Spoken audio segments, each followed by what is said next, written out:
देवराज,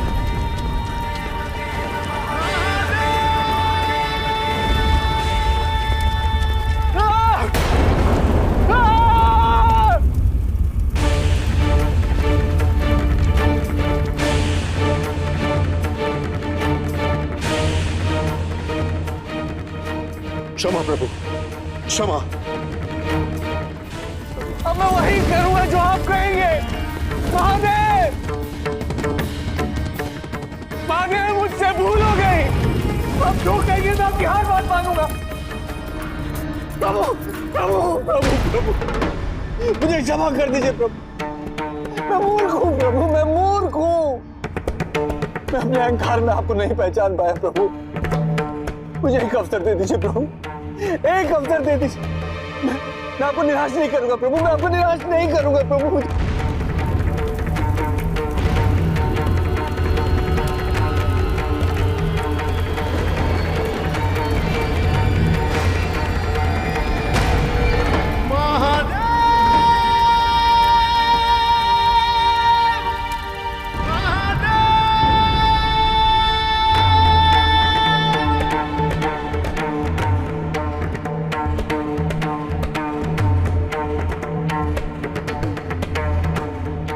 आपके निवेदन पर मैं इंद्र को मृत्यु दंड से मुक्त करता हूं, किंतु मेरे तीसरे नेत्र से प्रक्षेपित इस क्रोध अग्नि को मैं पुनः अपने शरीर में धारण नहीं कर सकता।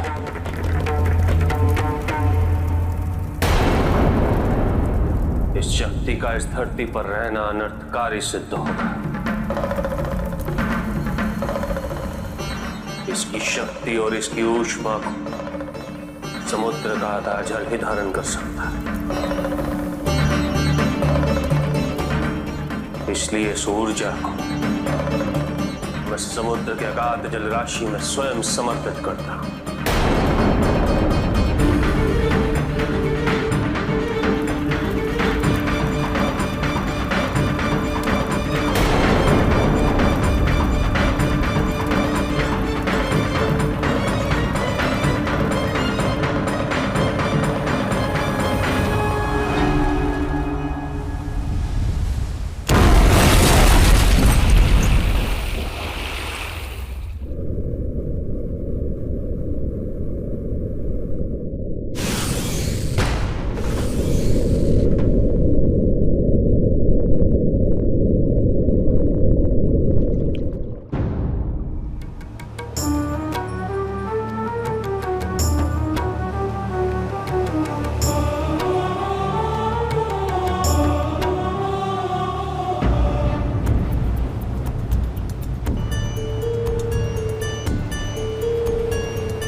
मत्स्य कन्या,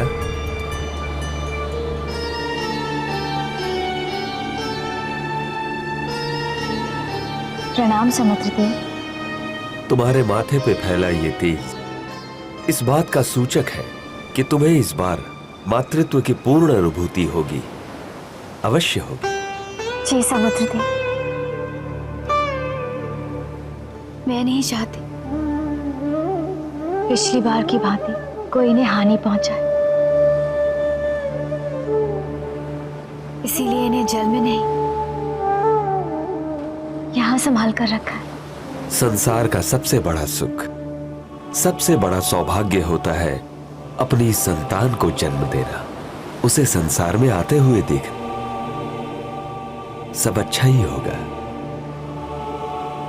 मेरी शुभकामनाएं तुम्हारे साथ हैं।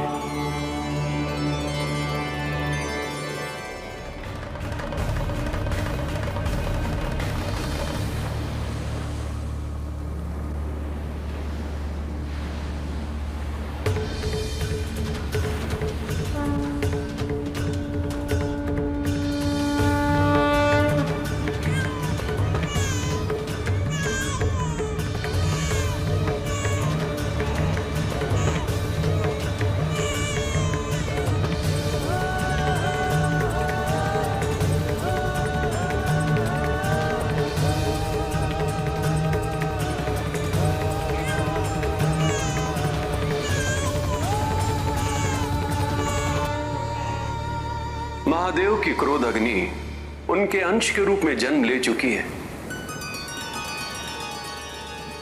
महादेव को यह सूचित करना उनकी चिंता को और बढ़ाएगा। यह उचित नहीं होगा नारायण। मैं सहमत हूं ब्रह्मदेव। अब आपको और मुझको यह सुनिश्चित करना होगा कि इस नवजात का पालन पोषण ऐसे हाथों से हो जो धर्म के अनुसार इसका सही मार्गदर्शन कर सके। सत्य है, महादेव की ऊर्जा से उत्पन्न हुआ ये शिशु यदि किसी अधर्मी के हाथ लग गया तो ये भविष्य के लिए अत्यंत अनर्थकारी होगा।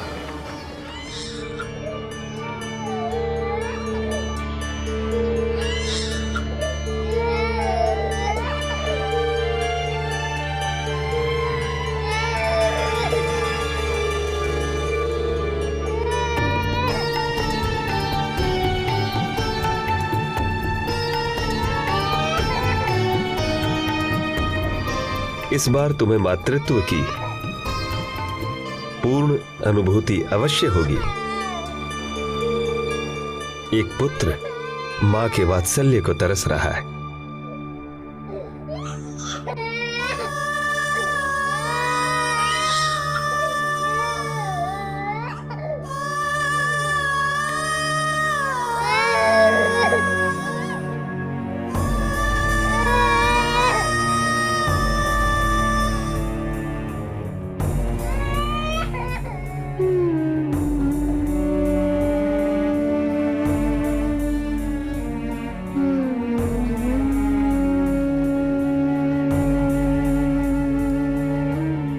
समुद्रदेव, किंतु ये संतान है किसकी?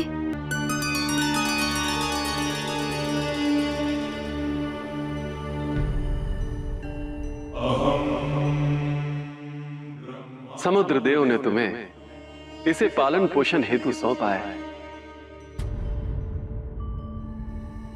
आज से ये तुम्हारी संतान है। तुम्हारा पुत्र।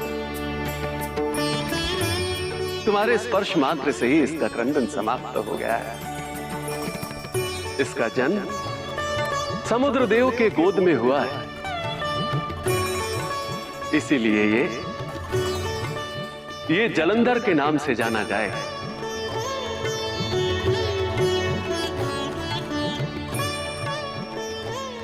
जल को धारण करने वाला जलंधर। सदैव उसे अपनी छत्र छाया में रखना।